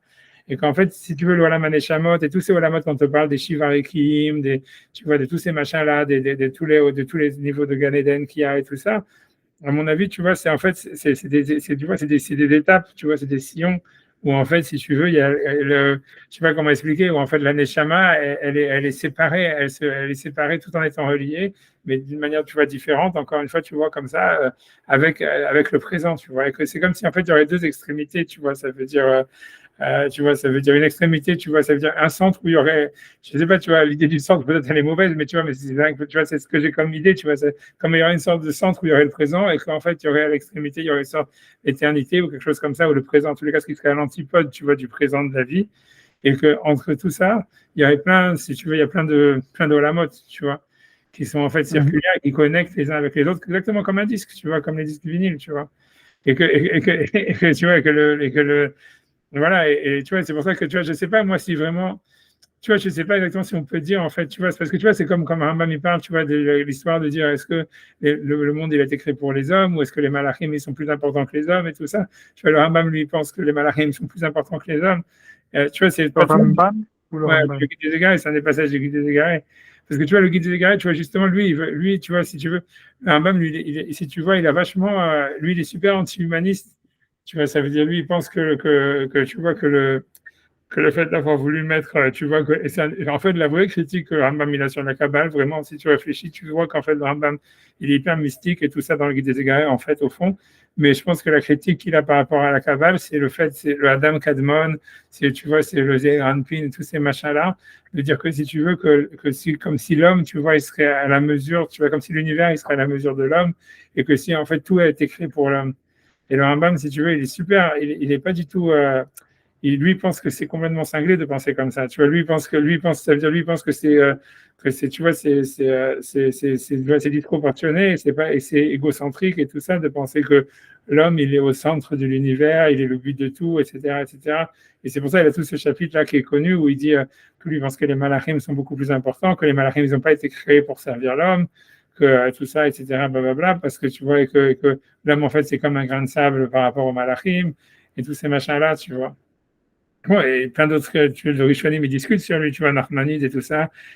Tu vois, ils sont super, tu vois, ils s'opposent à ça, tu vois, et eux, pour eux, c'est super important de dire que, comme tu dis, le vivant, il est au milieu, mais tu vois que ce qui est central, c'est, tu vois, c'est le vivant et tout, mais c'est rien pour te dire que, tu vois, genre, tu vois, je sais pas, tu vois, ce que tu dis, toi, c'est vrai que dans la Kabbale, tu vois, on semblerait comme ça, tu vois, comme si le présent, le monde du vivant, l'être humain, tu vois, ça serait le centre, et ça serait ça, ça serait ça, tu vois, si tu veux, le but de tout, mais tu vois, ça veut dire, on peut pas exclure, tu vois, une vision où en fait, tu vois, ça veut dire peut-être que non, tu vois, qu'en fait, le monde spirituel, le monde, j'en sais rien, on n'a pas vraiment accès en plus à ces mondes-là pour en plus pouvoir juger, tu vois, j'en sais rien, enfin, moi, j'ai pas accès, mais tu vois, mais ça veut dire, mais tu vois, ça veut dire, le Rambam, tu vois, il a clairement dans la Guide des Égarés, tu vois, lui, tu sens clairement il est vraiment contre, tu vois, il a vu que la Kabbale, elle pensait ça, et pour lui, c'est un truc, tu vois, qui pense que c'est faux, parce que chez les Grecs, c'est pas comme ça. Tu vois, chez les Grecs, le concept, en fait, il passe avant, si tu veux. Et si tu veux, c'est comme si tout ce qui est, en fait, tout ce qui est vivant, tu vois, incarné, en réalité, c'est un amoindrissement, en fait, d'un concept qui est beaucoup plus éternel et qui, en fait, existe plus, d'une certaine manière, que l'incarnation du concept, tu vois. Comme si l'espèce, tu vois, pour les Grecs, tu vois, l'espèce, elle existe. Et un individu d'une espèce, en fait, c'est qu'une version dégradée de l'espèce en tant que concept d'espèce. Alors, oui, tu vois, mais et l'espèce elle est plus importante que l'individu. Tu vois, l'individu c'est un truc, tu vois, passager du concept de l'espèce. Et pour lui, tu vois, pour Maïmonide, c'est un peu la même chose. Ça veut dire, lui, il défend un truc comme ça dans plein de chapitres, de dire, ouais, ça veut dire que donc les malachim, que eux sont des concepts agents ou des concepts, etc. En fait, il serait beaucoup plus important que la réalisation matérielle, ça veut dire l'incarnation en fait du concept, tu vois. Bon, j'en sais rien, tu vois, quand je veux dire, là, je vais discuter. C'est sûr, tu vois, ce que tu dis, tu vois, c'est le Kabbal, mais je veux dire, rien que je te dis que, si tu veux, c'est que le Rambam, lui, il avait cette vision opposée par rapport à ça, tu vois, ça veut dire, je sais pas, maintenant, je sais pas ce que ça veut dire, tu comprends, ça veut dire, je pense qu'il faut être énormément dans le. Je comprends d'un côté, ça veut dire, moi, je comprends un peu ça, je comprends, c'est un peu. Whatever. Ça veut dire, ça veut dire, ça veut dire, je comprends, ça veut dire, non, non, tu vois, je sais pas, whatever, tu vois, c'est difficile, tu vois, c'est difficile, c'est parce que, tu vois, tu vois, je pense que tu vois que la vérité, je pense qu'un des points, tu vois, que à mon avis, que Maïmonide, tu vois, ça veut dire il est critique par rapport à la Kabbalah, et c'est parce que tu vois, parce que si tu regardes, en fait, les concepts, en réalité, on va dire, c'est les sphirotes, si tu veux. Et tu vois, ça veut dire, tu vas dire Chesed, Gvura, Tiferet, tout ça. Si tu veux, c'est des concepts, tu vois, c'est des concepts agences. Ça veut dire, d'après la Kabbale, comme si comme tu vas commencer à faire des tfilotes ou des machins comme ça, ou des yichudim, en réalité, ça veut dire, tu essayes, toi, de te lier à un concept, tu vois, agent, tu vois, ou en tous les cas, de faire descendre le concept dans le monde, tu vois. Ou les deux, tu vois, en réalité, dans la Kabbale, si tu fais les deux. Ça veut dire, quand tu dis par exemple, Baruch Ata Hashem Chonen Adaat, tu dis voilà, il faut avoir la Kavana sur la sphère de Chokhmah, que c'est Kamas, tu vois, c'est le tétragramme avec Yudke Vavke en Kamas, machin, blablabla, et que tu vois, donc, et que l'idée c'est que tu dois avoir et la Kavana que en disant Baruch Ata Hashem Chonen Adaat, ça veut dire que par l'action de ton corps, tu fais descendre le Daat dans le monde. Et en même temps, tu vois que tu dois avoir la Kavana aussi, mais même sans ta Kavana, qu'il y a un Shefa Eloki qui vient parce que tu as dit ces mots, qu'il y a un Shefa Eloki de Da'at qui descend dans le monde, tu vois. Et pour eux, c'est comme ça que la tefila elle fonctionne. Ça veut dire, c'est en fait à chaque fois, ça veut dire, la tefila elle n'est pas orientée vers la sphira. Ça veut dire, tu vois, quand tu dis Atachonen Adam Da'at, etc., c'est Hachem, tu vois, c'est quand tu parles à la deuxième personne, si tu parles à Hachem tel qu'il se manifeste dans la création, tu vois, comme Elohim, mais tu vois, donc comme étant, tu vois, ça veut dire une unité englobante, tu vois. Mais quand tu fais la Khatima de la Bracha et que tu parles à Hachem à la deuxième personne, mais que tu le montres à la troisième personne, quand on dit Baruch Ata Hachem, mais Chonen Adat, tu vois, c'est à la troisième personne, ou Magen Abraham, ou Chanan Rabben Isloach, ou Mevarech Hashanim, tout ça, c'est une troisième personne, tu vois. Et ça veut dire dans la Kabbale, ça veut dire que c'est en fait en utilisant tu vois, le nom d'Hachem, tu vois, que ce soit Yud Kevavke ou Wadznut, en fait, ça veut dire tu fais basculer, si tu veux, la présence d'Hachem qui est, tu vois, dans le Echad, à un concept, tu vois, en disant, oui, Hachem il est Echad, tu vois, mais à travers le schéma de la C'est ponctuation. lui qui fait ça. Voilà, et j'essaye de faire descendre ce Shefa, parce qu'en fait, l'idée, c'est que tu peux faire descendre le Shefa que d'une manière, en fait, plus ou moins que dans une manière globale. En fait, ce que c'est, tu vois, c'est pas, tu vois, c'est grosso modo, c'est ça l'idée, tu vois. C'est pour ça que les tfilotes, elles sont dites en Lachon Rabim et tout ça, parce que c'est toi, tu dois t'identifier au Klal Israël, quelque chose qui est global. Et après ça, en même temps, tu dois, après ça, faire descendre un Shefa qui est global, qui est Chonen Adat. Tu vois, qu'un concept, tu vois, flou, global, mais que, en fait, la personne, tu vois, tu dis pas, fais-moi réfléchir sur ce problème de maths ou comprendre ce maral ou j'en sais rien, tu vois. Tu vois, c'est Chonen Adat, tu vois, c'est un truc qui est flou. Et Davka, tu vois, quand tu lis les Sfarim, tu vois, le Nefesh HaChaim et le Mekoubalim et tout ça, et le Harizal, ils disent, ouais, il faut pas avoir de Kavana quand tu dis Chonen Adat. Il faut avoir la Kavana que sur la Tsurata Otiyot. Parce qu'en fait, tu vois, comme tu fais descendre un Shefa de Chonen Adat, c'est quelque chose, tu vois, qui est au-dessus et tu vois comme donc qui est abstrait et que toi tu dois faire descendre cette abstraction dans le monde en disant toi-même ça, tu vois, en disant que Baruch Hashem, tu reconnais Hashem, tu vois comme étant le Chonen Adat et tu fais descendre la sphira de Da'at ou le concept de Da'at dans le monde, tu vois. Et que tu vois, c'est toutes les choses comme ça, Rotsevit, tu vois, la même chose, tu vois, Mevarach Hashanim, Mekavazit Ramo Israël. Alors, toutes les brachot du Shemona Esrei et toutes les brachot en général, tu vois, ça veut dire, il y a une partie qui est en fait orientée à Elohim, tu vois, dans la globalité, ça c'est la tfila, mais la bracha, en fait, elle est une oradat shefa qui est, tu vois, qui est liée à, tu vois, une sorte de concept abstrait, tu vois, agent, tu vois, ou quelque chose, tu veux décrire ce que tu veux. Mais je sais pas pourquoi je suis venu à dire ça, parce que, ouais, parce que tu vois, l'idée c'est que tu vois, ok, c'est ce que je voulais dire ça, parce que, en réalité, les sphirotes, quand tu regardes, tu vois, ils sont toujours liés avec le corps humain, tu vois. Et moi, je pense, tu vois, que c'est ça ce qui a choqué le Rambam, tu vois, ça veut dire, tu vois, c'est que, tu vois, qu'on a l'impression que les sphirotes, en fait, c'est des sphirotes à la base qu'on retrouve chez l'homme, tu vois, ça veut dire le concept de chesed, gvura, tiferet, ça, tout ça, en fait, c'est des concepts ils ont un sens que pour l'homme. Et en fait, on fait de ces concepts qui sont en fait pour l'homme, des concepts humains, des concepts, tu vois, abstraits et transcendants, tu vois.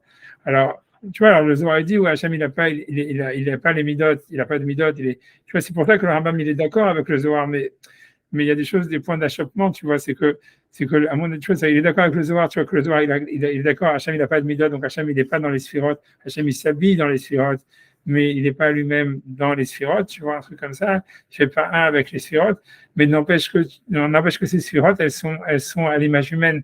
Alors que le Rambam, lui, je pense qu'il pense que, tu vois, que ces concepts qui sont proposés par le Zohar et tout ça, ils sont inférieurs, tu vois, aux concepts que la philosophie grecque, elle proposait, qui étaient des concepts, tu vois, beaucoup moins humains, tu vois, qui étaient plus basés sur une observation objective de l'univers.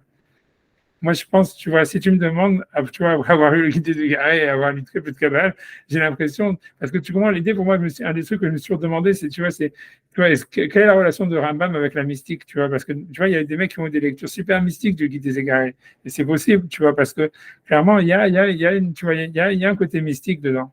Mais tu sens que d'un côté, il ramène des passages du Zohar. Tu vois, les gens disent, voilà, Rambam, il n'avait pas le Zohar, il ramène dans le guide des égarés des passages du Zohar, il y en a pas mal.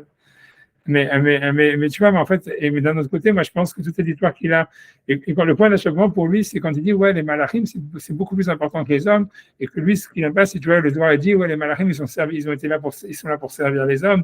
On lui dit, mais c'est une stupidité incroyable de penser un truc pareil et tout ça, etc.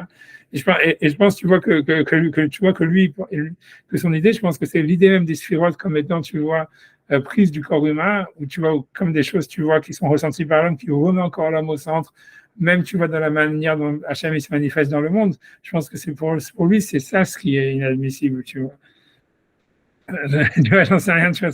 Pour lui, ça serait plus que l'univers. L'homme, il devrait intégrer des concepts de l'univers, plutôt au contraire que l'homme, il devrait projeter des concepts des concepts humains sur l'univers. Tu vois, je pense que c'est ça ce il pense que c'est une erreur, tu vois.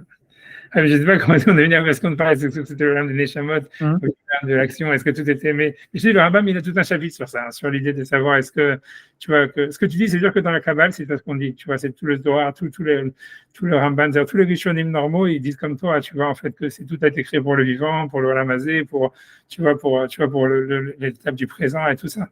Mais le Rambam, il est super, tu vois, de penser que le monde de l'abstraction, il est peut-être plus important, tu vois, que le truc. Tu veux, je sais pas, mais bon. Tu veux continuer un petit peu, tu veux avancer un petit peu? Bien sûr. Voilà, vas-y, le cas. Ouais, c'est les équivoques qu'on a entendu. Mais tu vois, mais ce que je te dis, en fait, c'est quand il dit que le Retsia, parce qu'on n'a pas vu encore le Retsia, oui, quand il dit, tu vois, parce qu'il dit Chisaron là-bas, Achia Chisaron d'une Sion, vas-y, lis là jusqu'à la fin de la colonne, tu vois. Hein? Bon, mais והדחתי על ארציה, וכמה שבני אדם אינם מצויים, פירוש שלא יהיה נמצא עוד חיסרון בעולם, והעולם הזה יקבל מדרגה עליונה יותר עד שיהיה הכל בשלמות, לא יהיה לו חיסרון בעולם הזה מהעולם הבא.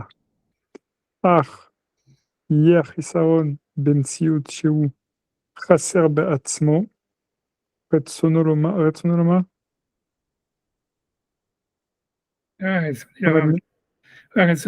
tu vois, שראוי. רצוני לומר, אשר ראוי להיות חסר. Tu vois, c'est-à-dire que le monde, il a un chisaron, et que c'est normal qu'il ait un chisaron, mais le problème, c'est qu'il a un chisaron qui est en relation avec le Rambam, c'est ça le problème. Le problème par rapport à la shlemut. Et là, ce sera un chisaron qui sera un chisaron normal. Voilà, c'est ça, qui est à sa place, tu vois. Chisaron shalem. Ouais, c'est ça, exactement. C'est pour ça qu'il y a des concepts très bizarres, tu vois. Je suis d'accord. C'est vrai que c'est bizarre. Tu vois, dit. Qu'est-ce que c'est Vezain Shin? Là, j'ai perdu où tu veux, des secondes. Veze Shamar, Veze Shamar. Veze Shamar Vedarti El Eretzia, qui Etzia Vadai Bal Chisaron Vechisaron Davak O. De qui parle de Etzia? Tzia, parce que Tzia, Tzia, normalement, la traduction du mot Tzia est très compliquée, mais a priori, tu vois, Tzia, tout le monde traduit comme un endroit de désolation ou quelque chose comme ça, tu vois.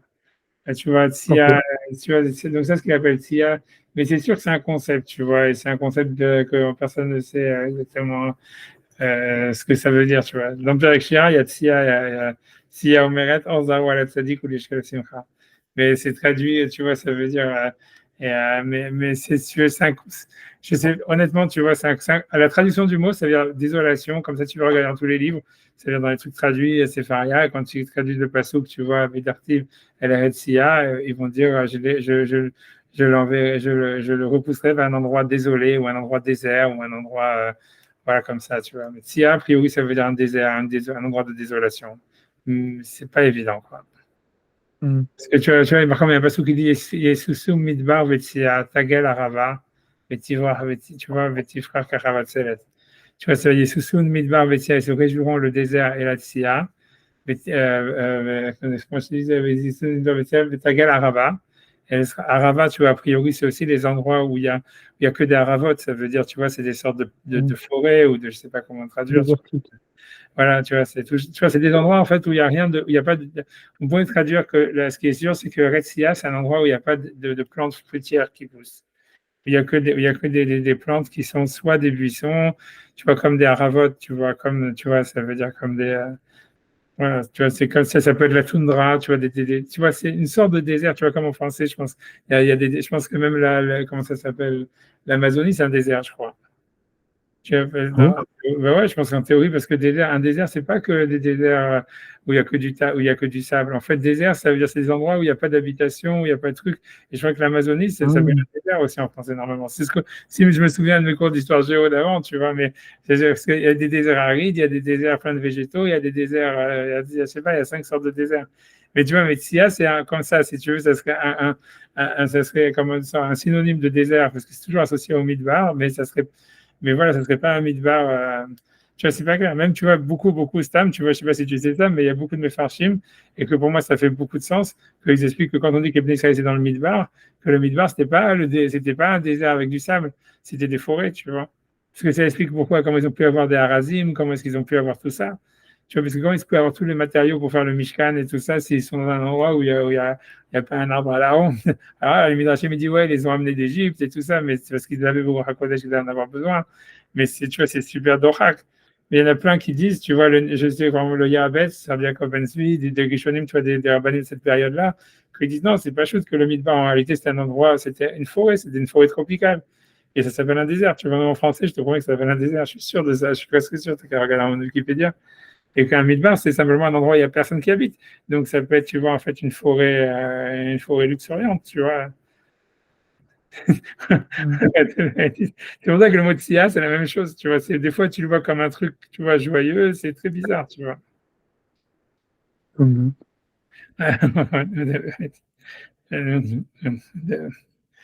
vois, c'est parce qu'on te dit simplement qu'il y avait des serpents et tu vois, et voilà, ok, il y avait des serpents, tu vois, dans les forêts, il y a des serpents aussi, tu vois. Ouais.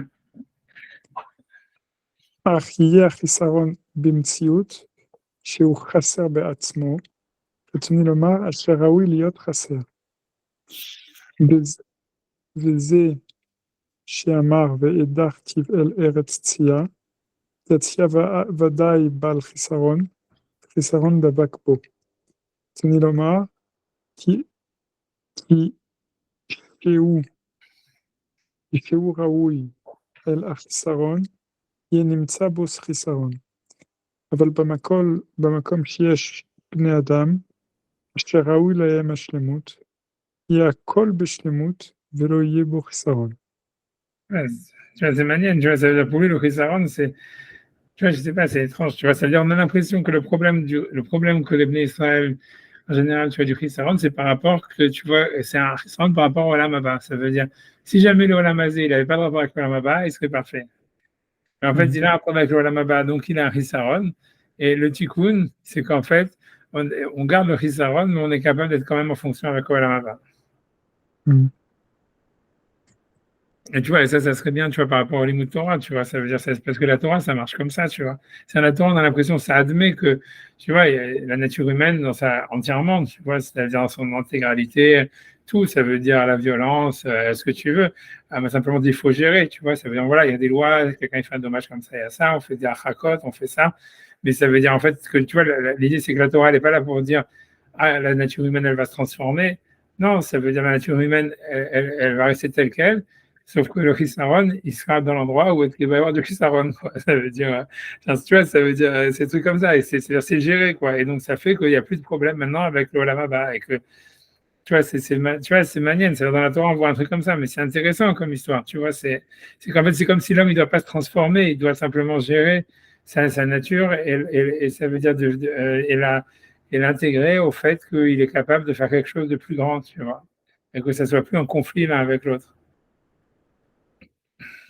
Et ça, et le conflit, il est résolu. Je sais pas, il est solu. Mais bon. Mais c'est quand même assez compliqué. D'un côté, tu te demandes pourquoi, ça veut dire, ça, si c'est comme ça, c'est pas très compliqué en réalité, tu vois. Nous, en fait, on voit que c'est plus compliqué que ça en a l'air. Parce que si on te dit, en fait, ouais, tu dois pas te transformer, tout ce qu'il y a, c'est à gérer, en fait, c'est-à-dire là ce qu'on est, pour le mettre, pour que ça soit pas en conflit avec avec quelque chose qui est en nous, de vouloir avoir une relation avec le spirituel, ou quelque chose qui est plus fort, plus grand que nous.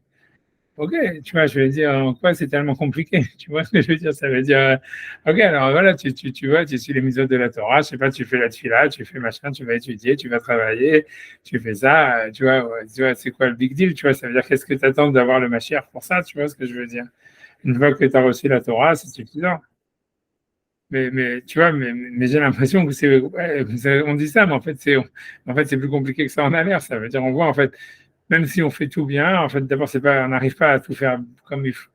Je sais pas, tout le monde sent quand même un conflit, quoi. Tout le monde, je pense que tout le monde sent quand même, même si quelqu'un, en fait, je sais pas, tu vois, mais c'est selon ce qu'il décrit, c'est, tu vois, c'est, tu te demandes à quoi il va servir le Mashiach, quoi, vraiment, quoi.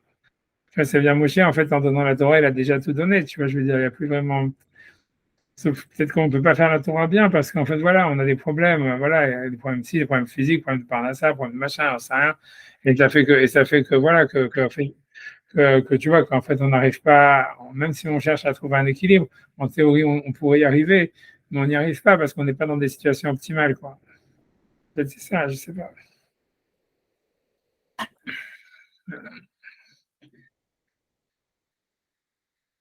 Je sais pas, je sais pas. Je sais pas, peut-être c'est plus compliqué que ça en a l'air. Et tu veux continuer, tu veux? Non, tu veux, si tu veux dire des choses, t'as quelque chose à dire? Tu veux? On continue. Ah oui. וכאמר, שמניח אומות העולם ומתגרה בישראל, ואמר אביי תלמידי חכמים. בתלמידי חכמים, יותר מכולם. כי זהו מבואר ממה שבארנו לך, כי הדברים האלוקים אינם בשלמות הראוי להם, לך דבק בהם החיסרון ביותר. דבר זה הוא מצד עצם מעלתך. כי מצד שהעולם הזה הוא עולם הטבע, ואין הדברים אלוקיים נמצאים בו בשלמות. דבר שיש בו חיסרון, דבק בו הרע, והוא מבחינה Je sais pas sûr parce qu'il y a un Youd, mais d'abord, je vais regarder avec Boara, et où? Mévi, Misdama, simplement. Mévi, c'est Mévi, il faut la date. והוא מביא לפועל את הרע, כי מרע יוצא רע. ואין לשאול אם כן לפי זה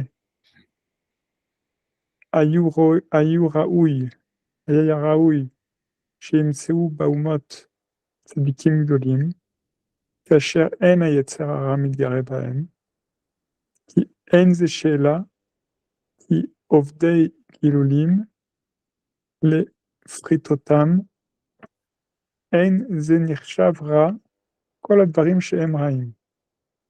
ולכך ימשכו אחר הרע מצד עצמם לפחית אותם. וזהו ההפרש שיש בין ישראל ובין הגויים,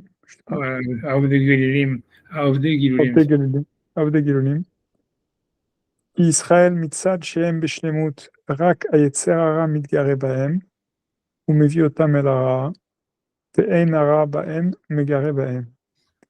אבל האומות הם בעצמם בחיסרון, ודבק בעצם שלהם, ואינו רק במקרה, בשביל היצר הרע, שהוא בהם הרע.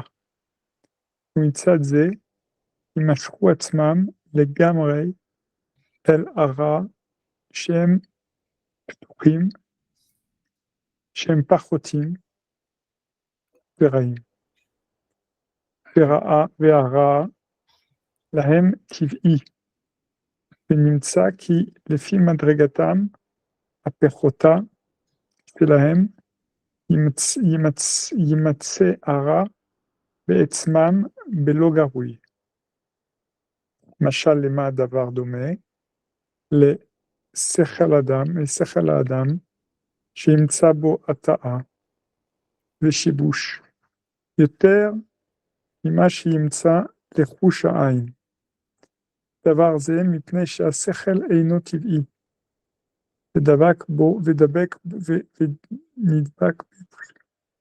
ודבק בו החיסרון יותר, כי הוא עומד באדם הטבעי, אבל כוח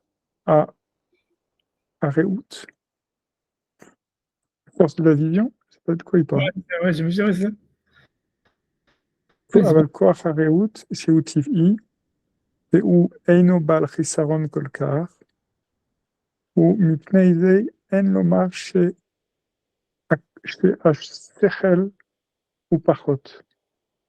אבל הטעות שנמצא בשכל הוא למעלתו ולרוממותו במה שאינו טבעי, ולא יימצא בו חיסרון.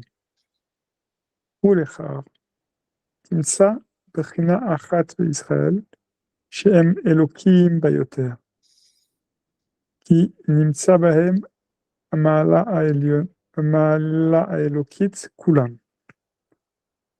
ומצד אחד נמצא בישראל בחינה אחרת הוא הרע, כי מפני אשר דבק בהם החיסרון לפי מעלתם האלוקים, ימצא בהם תשוקה אל הרע, כי לפי גודל מעלתם נחשבו חסרים במעלה שראוי להם, וכן מה שמתגרה היצר הרע בתלמידי חכמים יותר משאר אדם, דבר זה גם כן מצד כי התלמיד חכם שהוא בעל שכל, וזה אי אפשר שימצא בתלמיד חכם בשלמות, רק בחיסרון, ובזה דבק בו הכוח שהוא מוכן לבטל המעלה, הוא היצר הרע, ולכך אמר ובתלמיד אחרים יותר מכולם, וההפרש בין ישראל ובין עובדי גלילים, ישראל מצד הגרוי אשר פועל בהם יצר הרע, נמשכו אל הרע, ואלו האומות טרם יקרא היצר הרע והם יענו, וזה מבואר. Ça vient d'où ça? Non, c'est parce que c'est dans les Tfilotes qu'on dit ça. On dit Terem. Quand on fait cette fille-là, on dit voilà, on dit Terem Hachanikra Datane. Tu vois, c'est dans les Silécotes, tu vois, vous savez, parce que ça fait longtemps que je me fais la Silécote sur les Sfaradim, mais il y a ça, il y a peut-être Terem Nikra Datane, ou un truc comme ça. Mais c'est dans les Tanites, dans les Tfilotes Tanites, tu vois, on dit Terem Nikra Datane. Il avait un paradisma. Ouais, mais je pense qu'il y a aussi une slicha chez les Sfaradim, avec un nigoun, mais j'ai oublié c'est quoi. J'ai oublié, tu vois. Dans les piyutim, je pense que c'est dans les piyutim, tu vois, de Agdama qu'il y a avant la Mida de Rosh Hashanah, un truc comme ça, tu vois, dans Elohim, tu vois, Eliata ou un truc comme ça, je pense qu'il y a un qui se termine, un truc comme ça. Non, mais c'est sûr que c'est de l'humour de dire que tu vois, avant que les Sarah les appels, ils ont déjà répondu. Pas de mais... Non, mais c'est vrai que c'est sûr, d'un côté c'est une blague, mais d'un côté il y a du vrai là-dedans. C'est vrai que tu vois quand même les goïms, en fait il a raison. Avant que les Sarah et les appels, ils ont déjà répondu. Et c'est pour ça qu'en fait tu vois qu'ils n'ont même pas vraiment de passion quand ils font la vérote. par rapport à un juif, tu vois, un juif, quand il fait une avéra, il est vraiment pris, tu vois, par le Yetzirah, parce que faut vraiment que le Yetzirah il excite pour qu'il aille faire l'avéra. Après, tu vois que les goïms, c'est avant que les Yetzirah il ait le temps déjà de rentrer en action, ils ont déjà fait l'avéra. C'est que, donc, ils le font, tu vois, sans tellement de stam, tu vois, Pidarco, tu vois, et ça fait tellement pourquoi ils l'ont fait. Et il y a du vrai, tu vois. Non, en tout cas, c'est magnifique, mais c'est sûr que c'est quelque chose à réfléchir ce qu'il dit, c'est pas grave. Ça réfléchit aussi sur l'histoire, tu vois, du dimion qu'il fait avec le sechel et avec les yeux et les sens, tu vois, que le sechel, il se trompe plus que les yeux, parce que d'Afrique, comme il est plus TV, donc en fait, on fait c'est moins clair, tu vois. Et ça, c'est magnifique, tu vois. Moi, c'est un truc, tu vois, aussi que tu vois que moi je pense Tam, moi ce truc-là ça m'a beaucoup parlé parce que moi j'ai vu, tu vois, ça veut dire, je sais pas, ouais, je m'en fous, je dis, tu vois, mais ça veut dire moi je pense beaucoup, tu vois, quand tu as tous les Mekoubalim, les machins, tu vois, qui disent ouais, bla, tu vois, qu'on ces goulottes qui marchent à 100%, des trucs comme ça.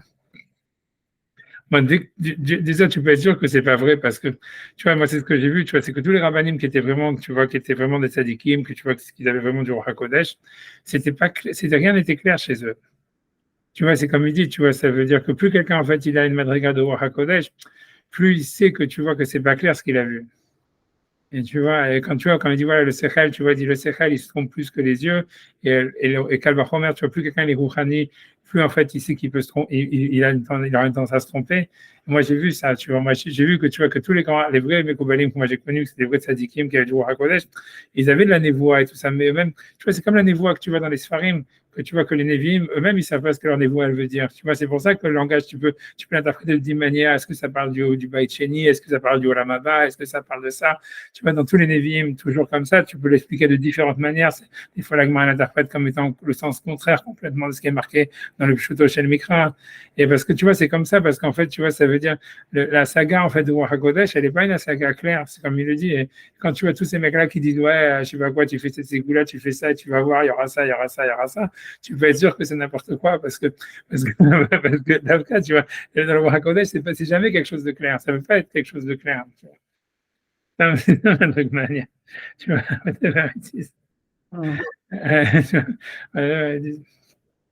je vais te laisser tranquille parce que j'ai une autre rencontre maintenant commencer. Allez, Arabe, merci beaucoup. Shabbat Shalom. Et à la semaine prochaine. Il a dit aussi que lundi, la femme, elle nous a manqué, là, j'avais qu'une seule. Ah oui, alors.